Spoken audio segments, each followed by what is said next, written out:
If you remember, a couple weeks ago, you got your pre-ACT score report and watched a short video on what to take a look at to help make sense out of that. That may have driven your decision towards taking the ACT in March as far as your Choice Ready exam selection. So if you have this pre-ACT score report handy, you might find it useful as we start to talk about the information slides. Specifically, how can you start to plan and prepare if you have selected the ACT? And then there'll be a couple more videos, one for the AccuPlacer and one for the ASVAB. Right now, from this slide, if you tap on the ACT icon, it will redirect you to what we have access to in terms of a free ACT guided prep experience. Now, when you open it up, it's going to take a minute to load. And if you look in the top right corner of the screen, you'll see a little compass, a little blue circle with an arrow through it. We want to tap on that simply because it will take you to a web browser where everything's going to be quite a bit more functional in terms of this program. The trick, or the less fortunate part of this, is that it takes a minute to load. It's not the fastest loading program, but it is an excellent free resource that every student has access to. So if you use that link on the slide, where we're going to look is across the top where it says Prepare for College. If I tap on that, you'll see a drop down pop up, and the second item down says Guided ACT Course. By the way, there's some other prep materials underneath the Prepare for College, but we are going to dwell in the Guided ACT Course today. And once that opens up, you will see that there's all kinds of stuff in relationship to prepping for the ACT. Specific to each of the 4 subjects, you can skip or ignore step number 7 because we're not going to be taking the writing portion. But again, if you refer back to your pre-ACT score report, you can start to zero in on a subject area that you feel like you need more practice, or you can go at it step by step and work through the entire course. Here's what's going to happen when you select something within this course as far as any of the content. I'm going to start generally in the ACT test information and scoring, and you'll notice I can't get to anything. I have to sign in or register. And that sounds like a pain.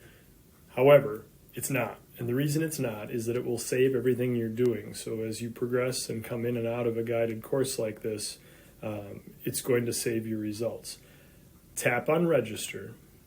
And when you tap on register, it's going to bring you to some fields that you have to fill in. Your name, your email. Please use your school email for this. And then it's going to ask you for a password. And if you will notice in our slide deck, if you notice this slide about this video, you'll notice at the bottom it says use Raiders 2026, capital R. If we all use that same password, it might be able to remind you more easily if you forget how to get back in. So Raiders 2026. I'm going to go back to my login screen because I've already entered these items. So I'm going to use those, and I'm going to go ahead and log in on my iPad.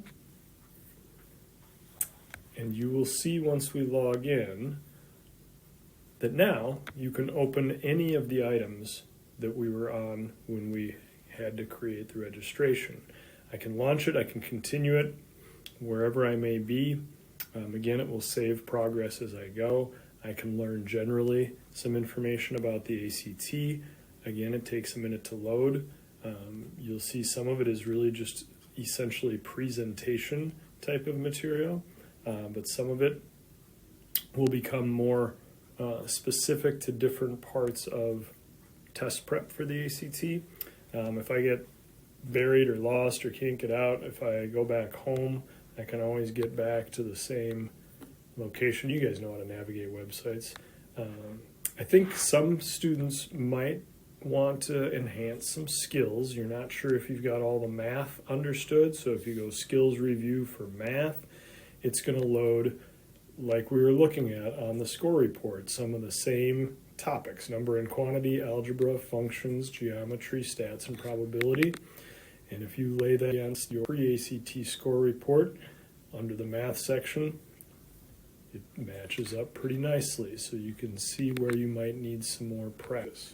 So you can do a skills and practice approach. You can do an entire full-length practice test under step number 8. So there's all kinds of things that you can spend time in.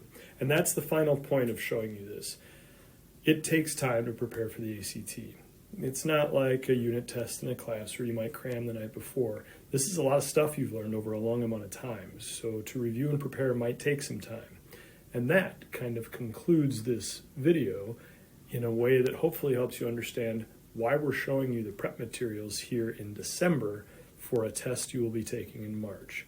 If you develop some habits and discipline of 2 to 3 times a week, spending a little bit of time, you will feel really prepared come March 11th if the ACT is the test for you.